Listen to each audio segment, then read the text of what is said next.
It's podcadzo. Well, that's unusable for preamble. Why? I don't think you can solicit yourself on a podcast. I wasn't like soliciting myself. I'm saying that if the opportunity were to arise, I would do it. I'm not saying like Didn't you let's. say something about paying? I said I would pay for it. I would pay to. Okay, you're yeah. not soliciting yourself. Yeah. But you could. You could. You pay would me accept too. pay. Yeah. You're under arrest. Oh no! No. Oh, this always happens to us. We ready to do this? Yeah, sorry. You're all good. Welcome back to podcadzo. Put these as far away from me as possible. Why don't you say welcome back to podcadzo this week? Welcome back to the Hitler Fan Club podcast with your host Collin, who knows all the weird Hitler insides, like And my the guess 432 thing, and you know his birthday. We were talking about that earlier. Yep. I'm here as the voice of reason to tell him why I think Hitler's bad, so that's the whole dynamic of this podcast. I knew you were tricking me this whole time. You said you wanted to do a Hitler podcast. Yeah, because I want everyone to know how much you like that guy. I don't like him. I think it's weird. I'm reading a book about the Third Reich, and it's a like Yeah, don't 60, say that. No, it's a historical book written by an anti-Nazi dude, a dude who doesn't like the Nazis. And the audiobook is like 60 hours long, so I've been listening to it this entire calendar year. I don't know And why, so but this reminds me that I had a present for you and I forgot to grab it. Is it a book? Mm-hmm. Is it Surrender? Uh-huh. I'll give it to you later. All right. If the book is shown on the podcast, we probably have to give like $50,000 in royalties to Bono. Yeah, so right. I'll give it to you later. We should probably start bleeping out his name. I don't Yeah. even know if we're allowed Everyone, to talk about him. from now on, if you hear like a goal, like a ka sensor sound over we're saying the word Bono. Let's just do like a fart noise or something. I like that. Yeah. All right. Well, yeah. Welcome back to the Nazi Pod. Stop calling it that. Podcadzo, for those who... Yeah, you're not allowed to introduce the podcast again. It's podcadzo. I don't like. I don't like Hitler. I'm barely even Just that. thinks he's very interesting. No, I'm not even that into him. Like in a historical sense either. Although his life is pretty fascinating. It is very interesting. Welcome back to podcadzo. All right. It's off Let's to. do the damn thing. All right. And in order to be more relevant, we're reviewing albums that came out recently. Yeah. At least recent at the time of this recording. We got some which feedback is from July some people. That was 2023. essentially the feedback was... No one knows who you're talking about. Yeah, there's music that exists after the 90s Yeah. and the 2000s. I was like, what? And to that I said, mostly by artists who were good in the 90s. Or artists who were kids in the 90s, Yeah. influenced by it. Okay, well, yeah. That seems like a solid intro. Yeah. Let's just jump right in. All right. I Oh, prepared nice. something. High tech. All right. The first album I wanted to review is The Ballad of Darren by Blur. And I actually... Right after we just talked about... I know. That was in the 90s. I didn't even think about that. All right, let's go. This album review is about The Ballad of Darren by the English band Blur.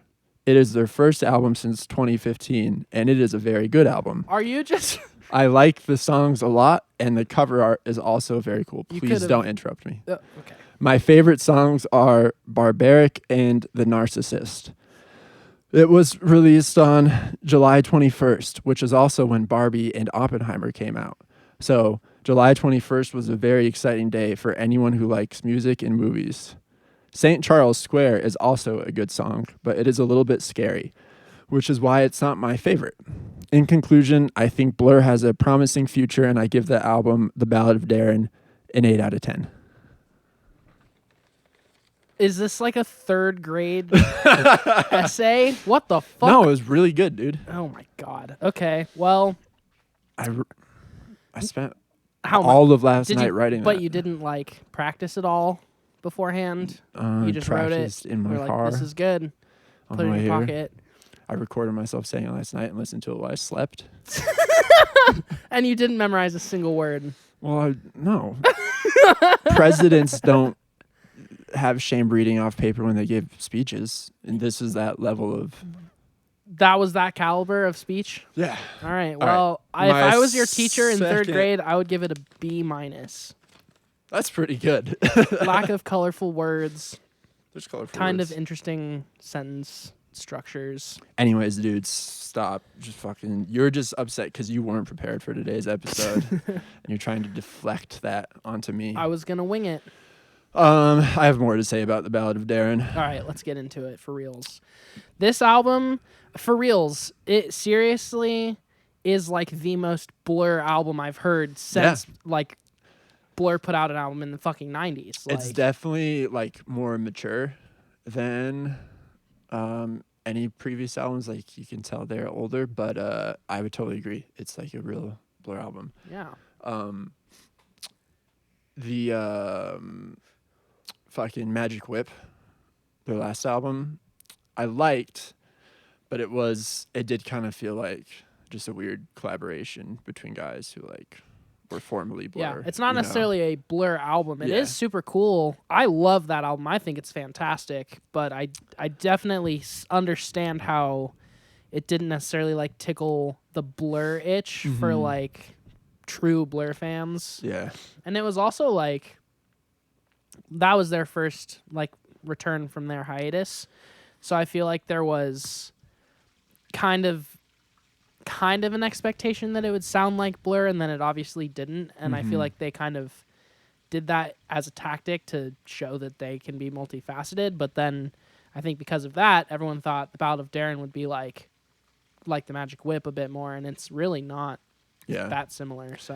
So do you like the Ballad of Darren? You said it's the most Blur sounding album they've done, but I do like it. Yeah, no, I think it's pretty good. It's like very melancholic. Yeah. So It's pretty dark. Yeah. I don't know how much I mean, I like dark shit. I just don't necessarily like. I do. I find myself checking out a little bit and getting a little like, it's, is it called The Meadows? Something like that. It's the one that's dedicated to someone in the song title. Yeah, let's look up the track list. I also, full disclosure, I did not finish this album yet. So, I don't know the last few songs. Is it far? That's not all. Here, right. Go to the full track list. Oh, the Everglades for Leonard, that one. By that point in the album, I like check out a little bit, and then the Narcissist brings me back in because that is a great song. And then the rest of the album, I again kind of like check out a little bit because it does get pretty melancholy. Is it pretty much like thematically? I don't really know, but thematically, is it kind of just about like? Well, Damon Albarn is like typically vague and mysterious about the meaning. I watched an interview that he did, and someone asked, who's Darren? What's the Ballad of Darren about? And I should mention the interview was with Zane Lowe, and they seem to know each other well. And Damon Albarn said something like, Darren's a guy we all know. And I couldn't tell if it was like an actual guy he was referring to that they did all know, or if he was just like Darren. Not personally. That's surprising. I don't. Yeah. Weird. Uncommon English name. guys, I guess, maybe know a lot of Darrens. But so I don't know if he meant that in a literal sense of like Darren is someone they know, or Darren is just it's the typical human experience. He's So yeah, mysterious title. And I remember we talked about the artwork, and I mentioned it in my joke review there. But what I had said about the artwork is as soon as I saw it, I was like, wow, this is like this is going to be like an old Blur album. Yeah, even the visual really reminds me of older Blur. And it's got the older logo on it, which is probably most of the reason why. I really like this very stark foreground against like the very dark kind of like doomy background. I think it's a really cool like what's the word when things oppose each other? Contradiction. Yeah, it's a cool like contradictory Mhm. like statement, I guess. But fuck, washing Dryer's machine's going going off, crazy. yeah. Sorry. This album cover has like kind of a little bit more like stark foreground than like the actual songs do, in my opinion. Mhm. Like I don't know, there's just like yeah. not too it's all kind of just like gray, meek, like There a few songs have definitely upbeat poppy moments, but it's not in the way it's not that's like a upfront. way and maybe that's why it sounds more mature, other than like Damon Albarn's voice sounding older. So maybe it sounds more mature because it does just sound more serious than older Blur albums where like their thing was always, A little saying bit like modern life is tongue-in-cheek. rubbish and shit, to Yeah. like really poppy, like they drew on like a lot of like traditional English pop stuff. Totally. And so it could sound almost like novelty music or something. I don't know exactly what I'm saying. But yeah, this one is more like serious all the way through. But like St. Charles Square, for example, that song's a ripper and just It like is. pretty fun rock beat, but the lyrics are pretty dark and the vocal style's kind of disturbing. So yeah, I was wondering if the album cover was like supposed to represent people like ignoring how bad everything is around them and like just head down in the blue water, focusing only on that. Totally. The other thing that's interesting about the cover to me is all the empty chairs. Like there's not people surrounding the pool. Yeah. So it's kind of like gives me a feeling of like isolation slightly. It is a pretty haunting image the more you look at it. Yeah. But it's very well done. It was very grabbing. Like I remember obviously seeing it when they announced the album and being like, holy shit, this looks really interesting. Yeah, absolutely. So yeah, that was the first album I want to talk about. Should we alternate? I think we should alternate. Do you want to do an alternate? album? Yeah. Okay, sure. So I did. Are you doing 3? Yes, All right. I did 3. I did my first of and 3. then I have a few honorable mentions. Cool. All right, I'll pull this up for you since we're talking about artwork. My first album is the album Multitudes by Feist. This came out in April, so like a little bit I earlier. have not listened to it. It's a little bit earlier in the year than all the rest of the albums, but only by like a month. And I had to throw it in because it has been probably my favorite record of the year so far. I think that it has a very minimalist approach to it, so it's not super packed full. It's not like a production feat by any means. It's very raw, very much only what's needed in the tracks is what's there. And it's just fucking beautiful. Like the vocal harmonies are insane. She does some crazy like 5-part harmonies in some songs that just literally like send shivers down my fucking spine. The sequencing of the album is perfect. I also am a big fan of the visual, and I appreciated that she kind of took the idea of this visual and carried it through the tour. It's all just, and in the music videos too, it's all just very single frame, like chopped up, sequenced video. And bright colors, I think, again, kind of a minimalist approach to the artwork itself, but very busy and kind of packed full. And then, I mean, yeah, just the middle third of the album is like my favorite. So like the song of Womankind, and then like I Took All of My Rings Off, Become the Earth, and then going into Borrow Trouble, like it all flows really well, and I think it's in like a conceptual headspace where the songs are very thematically similar, but they're kind of pushed to different extremes as far as like the concept is. There's some songs, I mean, there's only drums on like 2 of the songs. There's some songs where the majority of the song is just one voice and one acoustic. And then there's some songs where there's like layered in synths and like a lot of like woodwind type stuff. So yeah, it is overall, I would say, like, I think it's Feist's best, and that is a really big statement because like the album Metals, in my opinion, is like a perfect album. So Feist is someone you've like been a fan of all these years? Oh yeah. Yeah. Yeah, I've been a Feist fan like since the beginning. Okay. And the thing that grabbed me about Metals was kind of the same thing that grabbed me about this, where it's like somewhat minimalist, but really pushing the concept of that like minimalist whatever grouping to its extremes, and trying to change instrumentation a lot and stuff like that throughout the songs.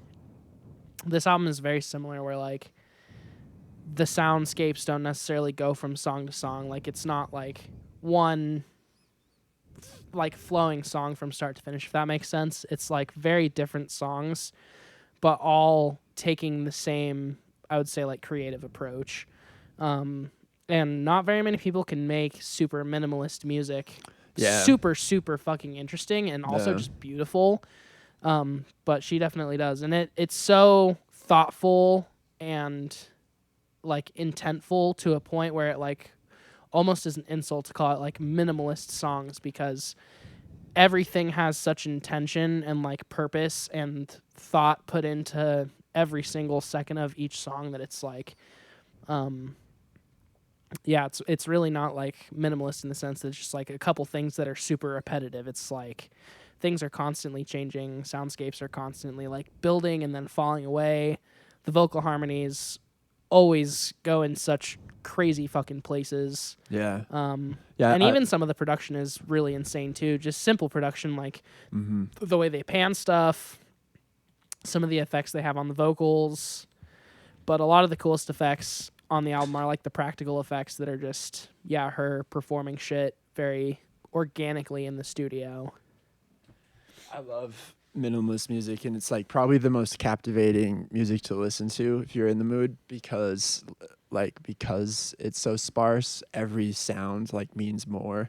Like every instrument coming in means more than, typical rock or pop music. Yeah. So it's everything is impactful. Yeah. And there's a certain, I want to say, like drama to it when it's more like drawn out and focused on a very specific few things.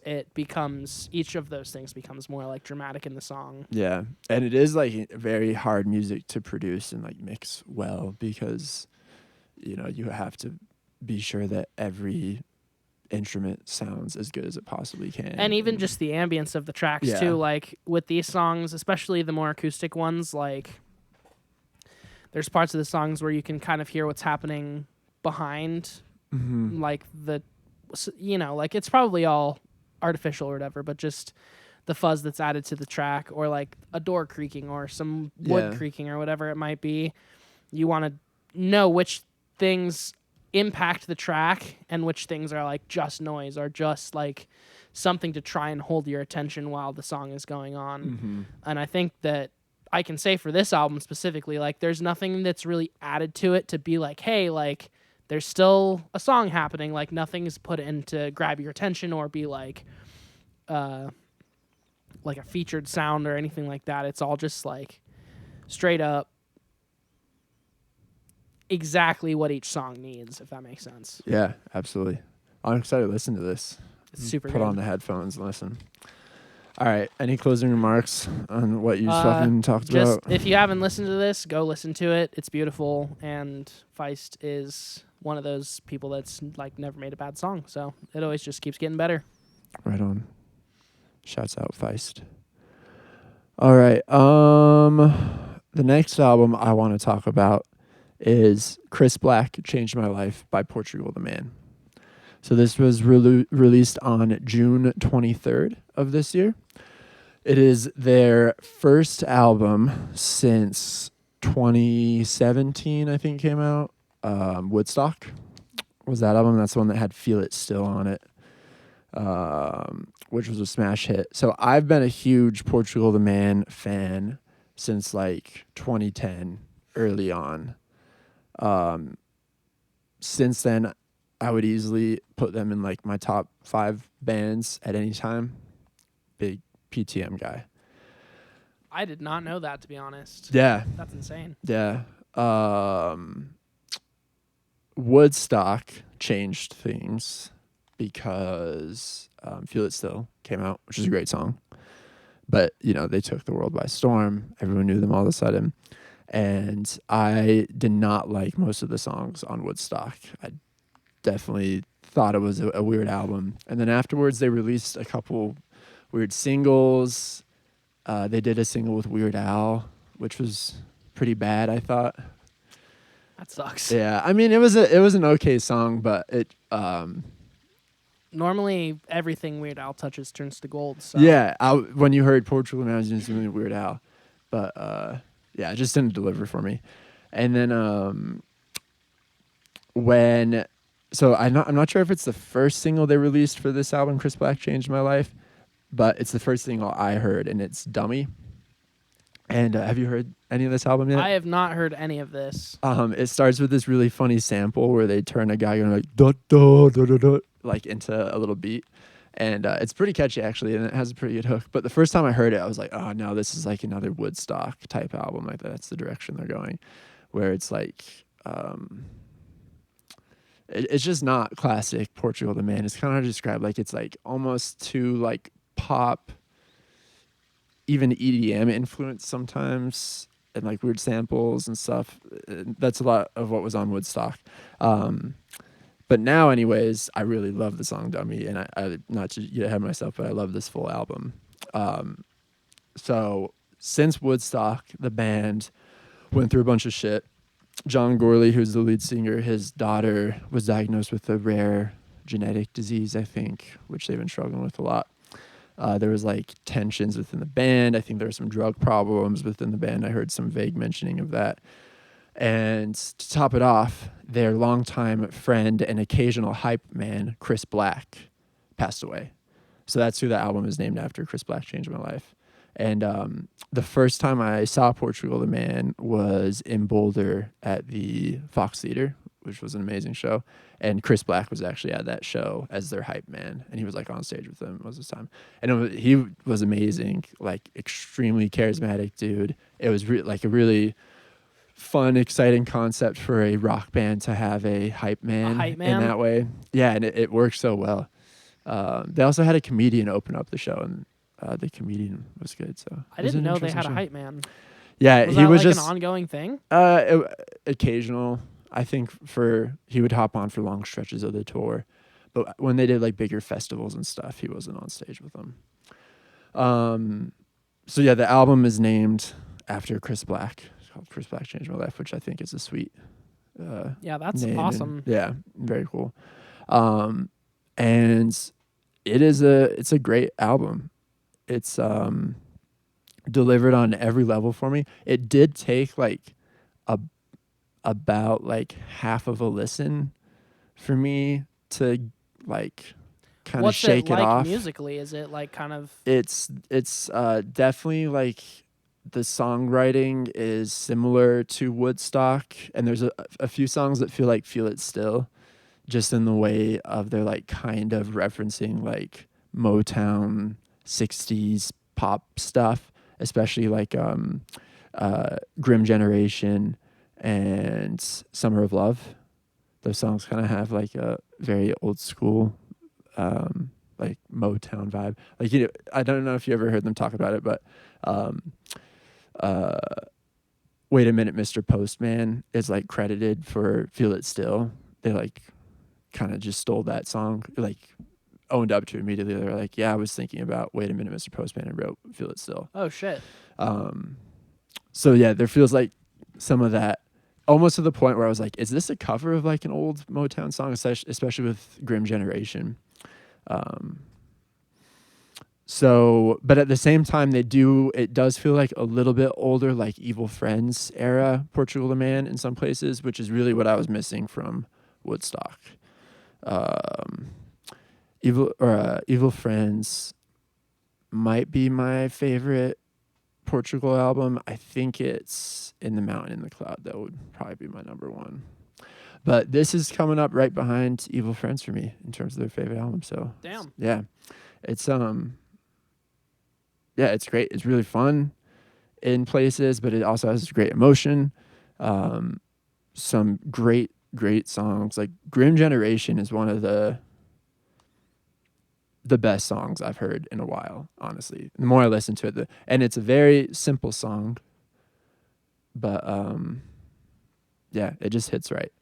I'll have to check this one out. Yeah, and they're very like the fact that they can move between a song like Grim Generation and Dummy so seamlessly within an album is pretty impressive. So they're like really getting comfortable with the different styles of Portugal the Man, kind of weaving them all together. So yeah, it's and it was a little bit. I was like not too, because I was kind of off Portugal the Man for the last couple of years because of they weren't doing a lot, and like I said, I like wasn't a huge Woodstock fan, and their singles weren't keeping me super excited.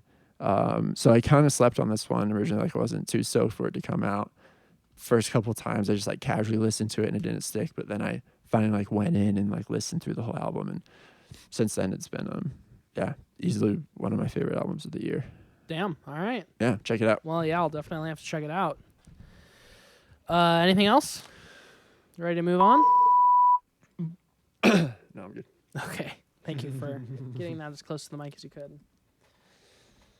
All right. So my next one is going to be Every Day Like the Last by Nice. Wyoke. Which you mentioned on I can't remember if you mentioned it on an episode or if we were just talking about it. We were just talking about it in rehearsal. Yeah. But Well, I listened to it on the drive home that night, and I've been playing it a lot since then. This is a great album. I've been talking about it nonstop because I've been listening to it nonstop. This one came out more recently, I think like July something. It came out in July. Oh wait, June. June. Fuck. Shit. Well, 23rd never mind. June. It did come Which out is recently. the same day that Chris Black Changed My Life came out. Oh, okay, cool. Well, I was just too busy listening to this. Do you think Wyoke and Portugal the Man know each other? They probably met, but I don't know if they like know each other on a close level. Who knows though? Either way, this album is fucking incredible. They've been releasing some of the singles that are on this album for like 5 years, like previous to when this came out. So they called it like a collection of singles, but it also has 3 new songs on it. And a lot of the singles that are on it, they were just like one-off singles. So it feels good to have them. And like, it works in a incredibly sequence. well as an album. Yeah, which is it's like that's a high point of it for me personally, is hearing a lot of these songs that were individual songs put together in such a good sequence to where everything is very seamless and it still seems like one cohesive thought, even though a lot of the songs were recorded like forever ago. And there's also 3 new songs on it, and the 3 new songs that are on it are like probably the best ones, to be honest. which ones are the Every Day Like the Last. Okay. I Learned It From You, and then Repeat If You Remind Me. Every Day Like the Last and I Learned It From You are probably my 2 faves on the album. Yeah, Every Day Like the Last opens it, right? That's the first song. Mhm. Yeah, that's a great song. And the way that it opens is just very like powerful. I feel like it's very hitting.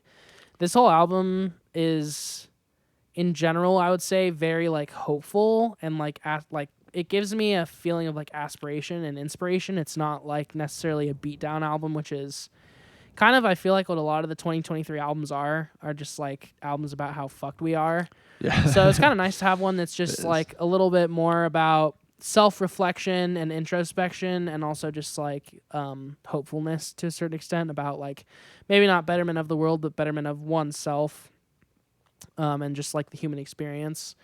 And I think the instrumentation obviously is like fucking perfect. I don't think these guys have really ever missed when it comes to putting the right instruments and the right sounds in tracks. I think they're really, really good at it. But this album to me is like a peak almost, because it is more stripped back, in my opinion, than their last album, Louder I Call, Faster It Runs. And it's a little bit more focused on organic instrumentation, but it still has like moments where it's synth driven, moments where there is like production trickery that kind of enhances the song.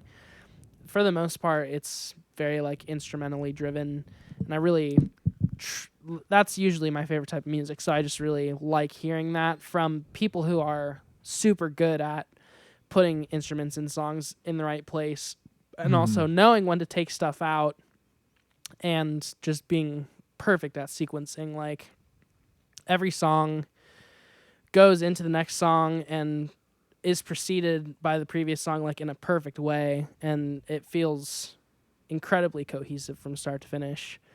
I think the one thing that I would say isn't necessarily my favorite about it is the song Fortune, which is a great song, but it's just maybe slightly more of like a pop synth driven song than the rest of the songs. It kind of reminds me of their last album a lot, which maybe just kind of makes it feel like more of a B-side.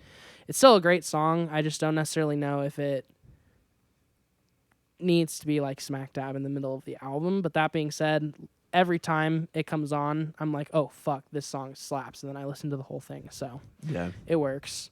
And yeah, I just really appreciate the fact that they are able to experiment with the way that music is released via just all the singles, and then that they're still able to like package that into like a cohesive album on the back half of it and really like market it well, release it very successfully, and kind of just like let the music speak for itself.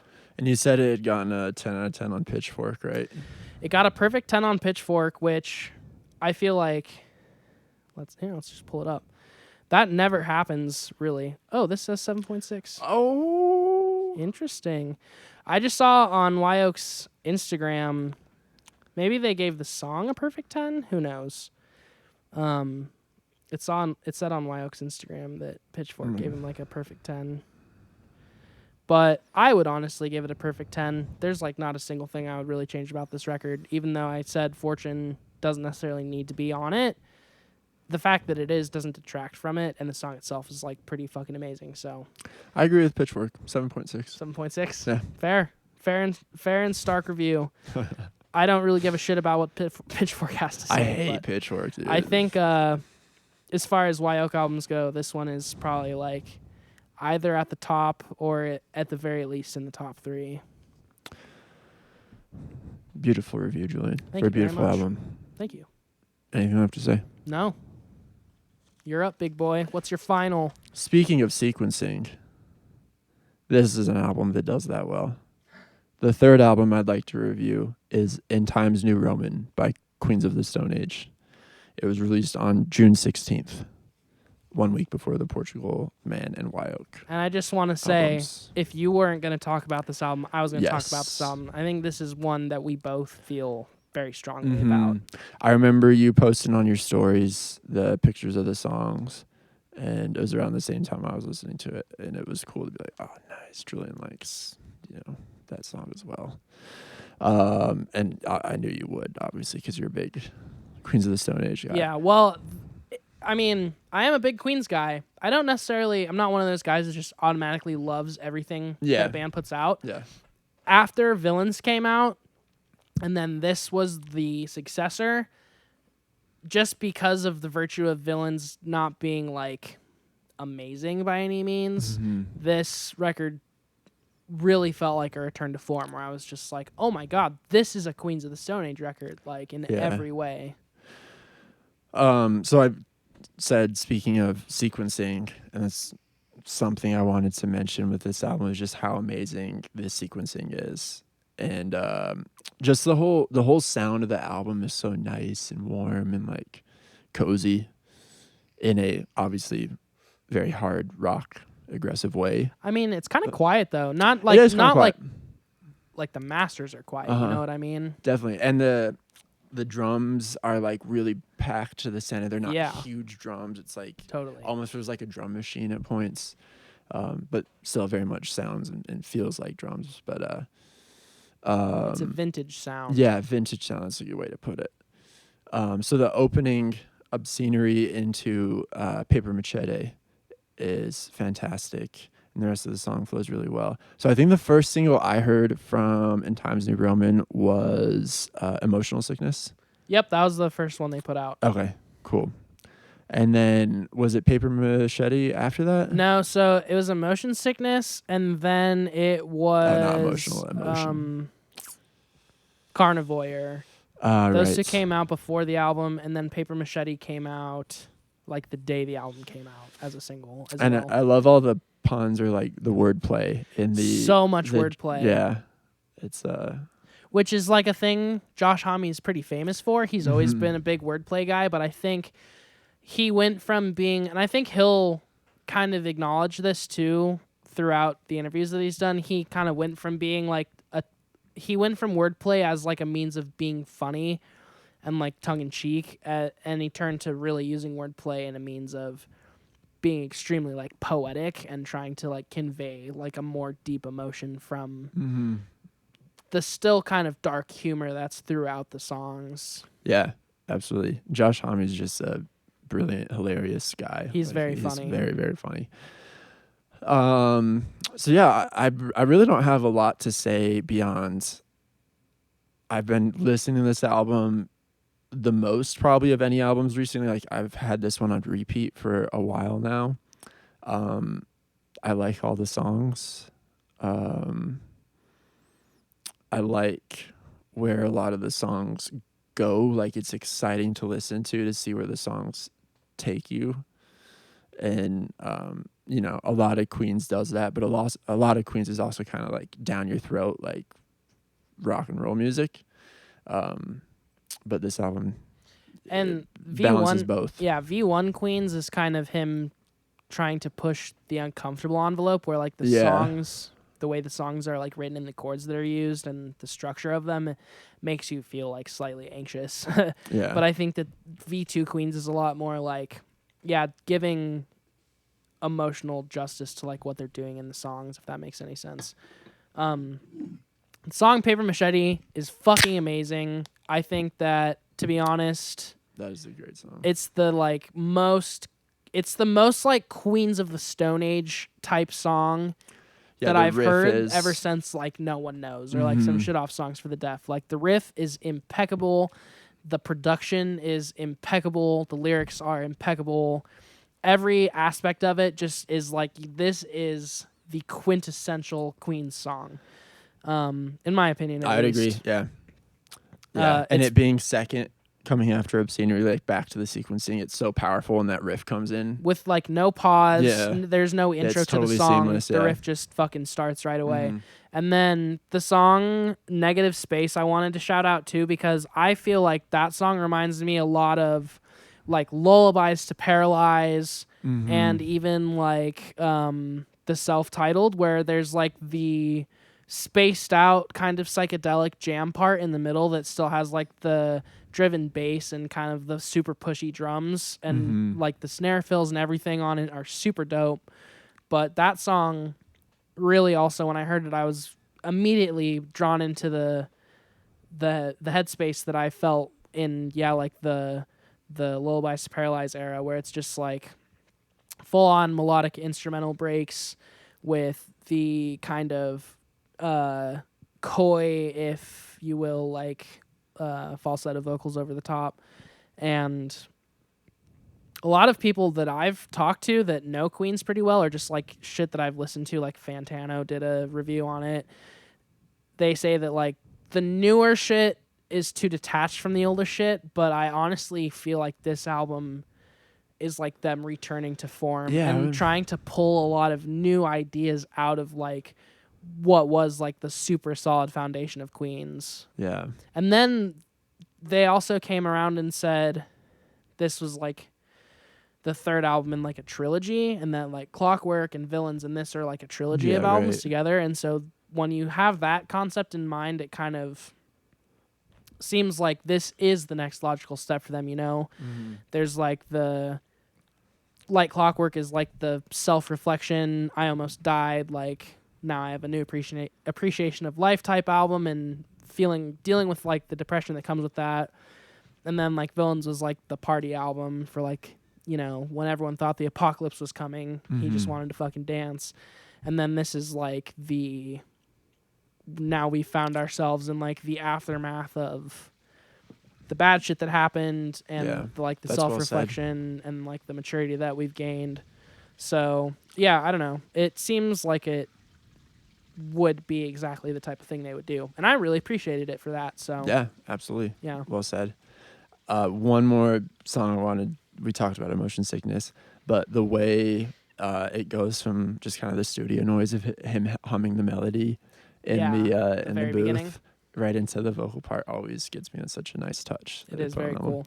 And the way that the groove immediately switches in that song too is very, very cool, because it starts out as just like a very solid, like straightforward 4 where like drums are on 2 and 4 and guitar is doing its own thing, and then like immediately it switches up into drums and guitars all playing exactly the same syncopation, hitting at exactly the same times, and then the drums break away from it again, and then the drums come back around. So it's structured very well, and like all of the songs on the whole entire record are very unconventionally put together, I would say, where there's not a whole lot of like verse, chorus, bridge. It's like, yeah, and even if there are recapitulations of ideas, those recapitulations are like structured differently, have different shit thrown in. They go into other shit for a second, then come back to the recapitulation. Like, it's always changing in a very like pleasantly surprising way. Absolutely.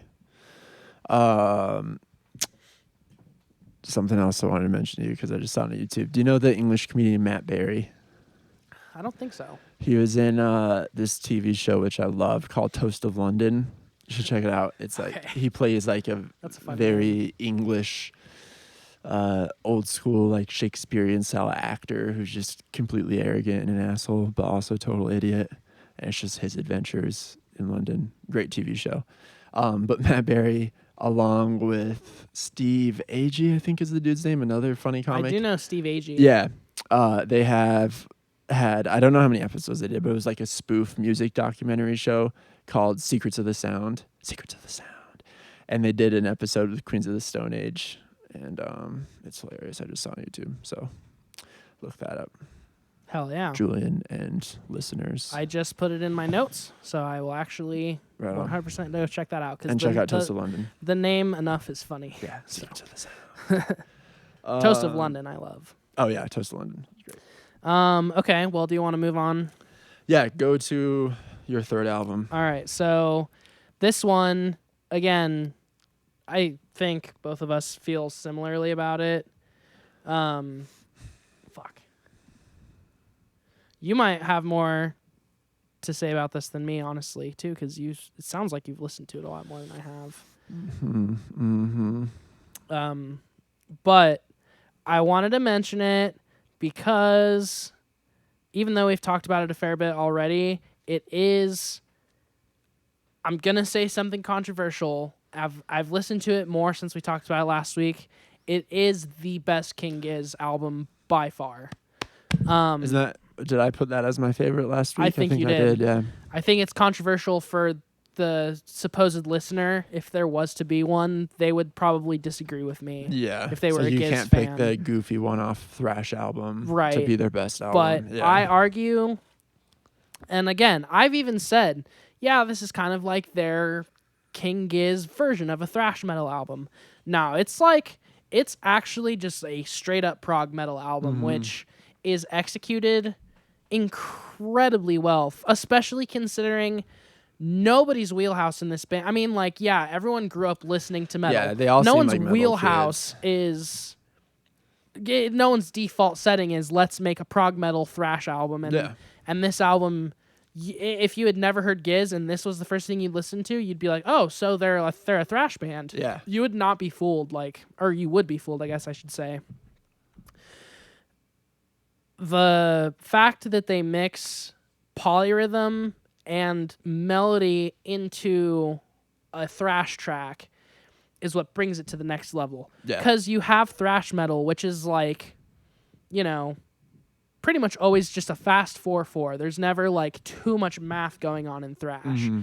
And then you have like prog metal, like Tool, for example, which is heavy but doesn't contain that element of thrash. It very much focuses on being polyrhythmic and constantly changing and exploring soundscape and production and all those types of things a lot more than thrash. And this album, in my opinion, literally does both of them at the same time perfectly. It has really fast thrash. It's got guitar riffs out the fucking waz. Like every riff is hitting and driving and powerful. There's no like weak shit on the entire record.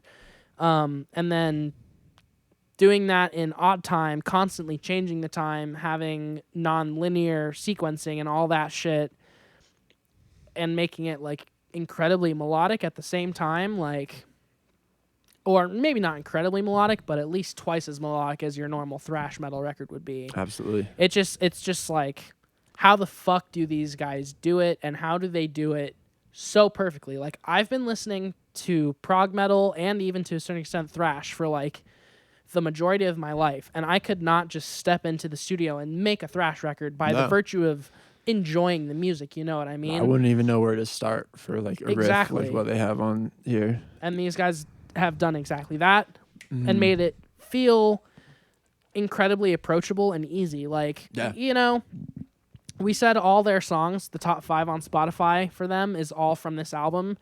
If like, fuck, name another band like them, like just a psychedelic, prolific, you mean? nah, just like a psychedelic rock band. Oh, like, fuck, if Queens of the Stone Age put out this album, I don't think they'd be able to pull it off the same way. Everyone would be like, what the fuck are you guys doing? Yeah.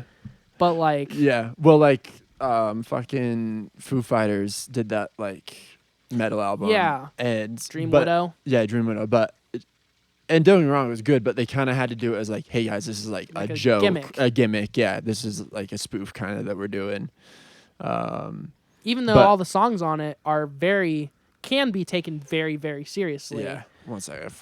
They couldn't necessarily, be like, hey, we're the Foo Fighters and we're gonna do a metal record. Whereas King Giz, they can literally do exactly that and get away with it, and their entire fan base. Well, not their entire fan base, but the majority of people that anyone like who's Giz hating on this will get is behind a fucking them. idiot. Yeah, or anyone that says they wish Giz would make albums like they used to make. Wish they sounded like they used to. Like, yeah, that's dumb as shit. Yeah, dude. no one wants that. We all want Idiots. shit to change and be different. I want more thrash And metal. I think, just to take it a step further, this album being like their second heavy album isn't really too similar to their first heavy album at all, which is Infest the Rat's Nest. Oh, Infest the Rat's Nest.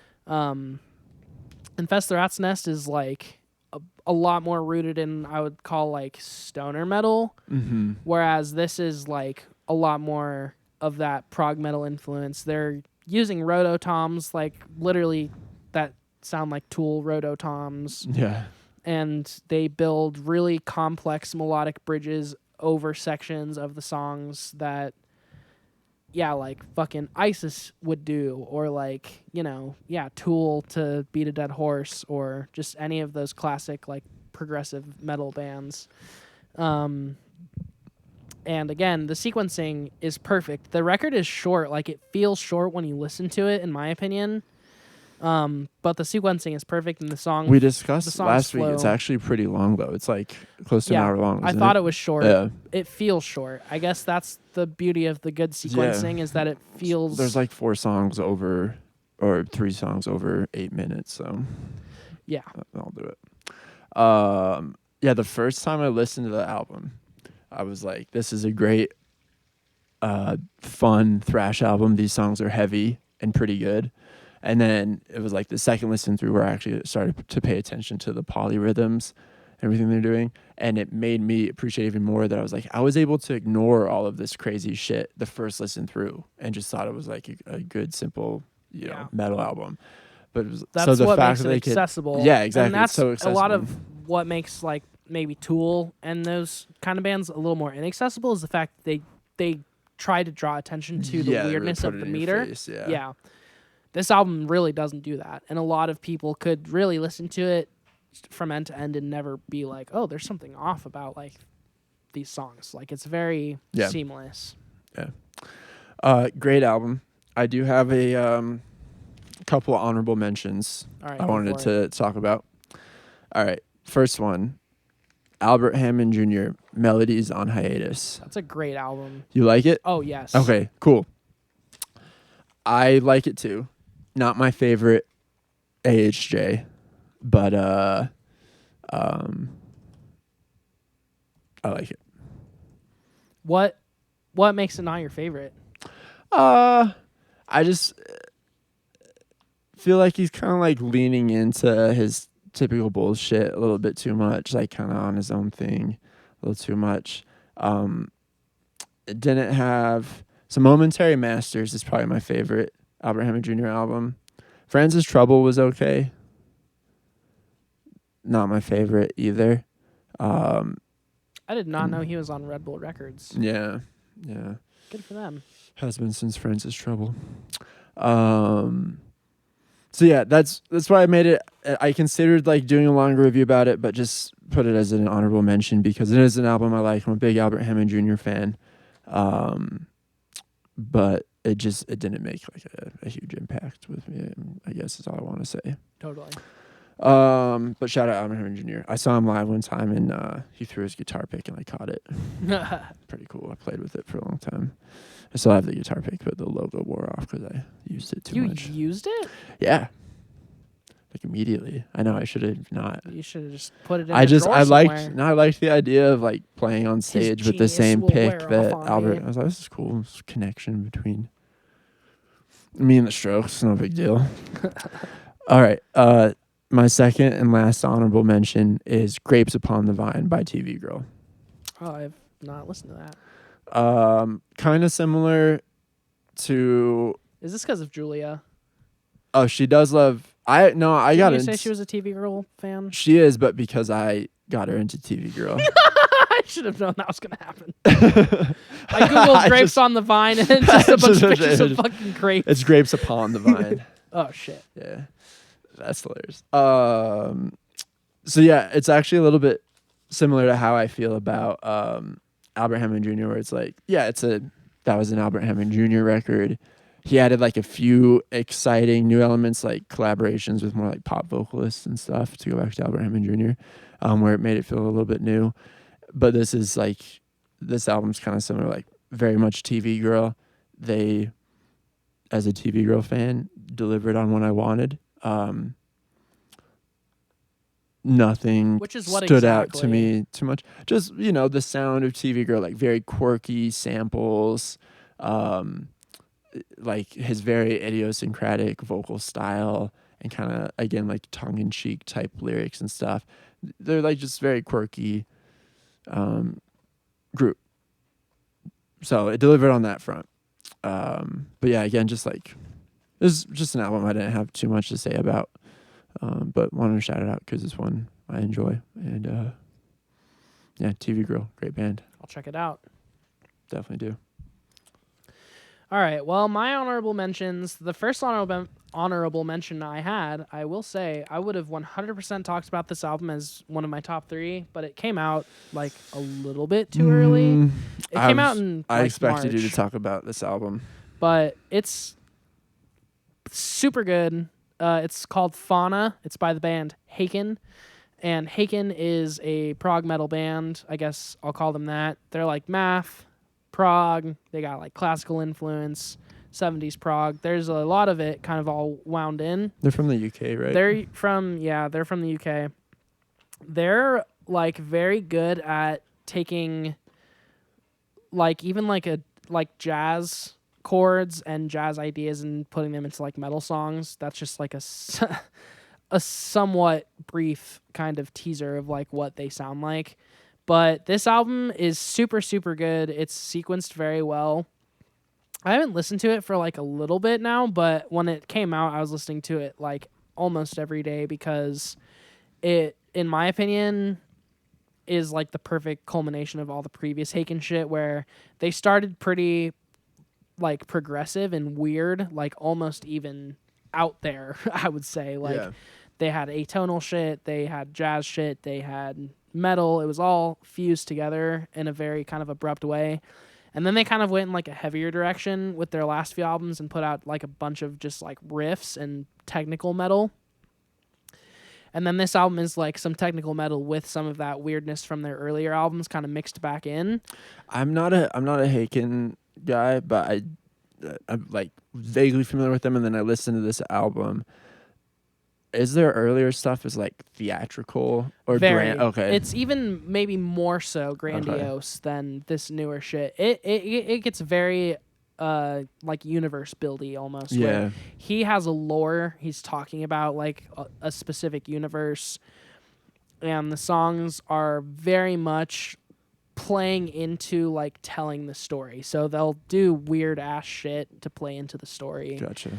And yeah, they'll be very grandiose and cinematic at points where they have like full string sections over like a metal riff, and it all sounds very much like UK prog metal in my opinion, but they're very much like the best at it in my opinion, just because they're not afraid to get super fucking weird with it, and that just keeps it fresh.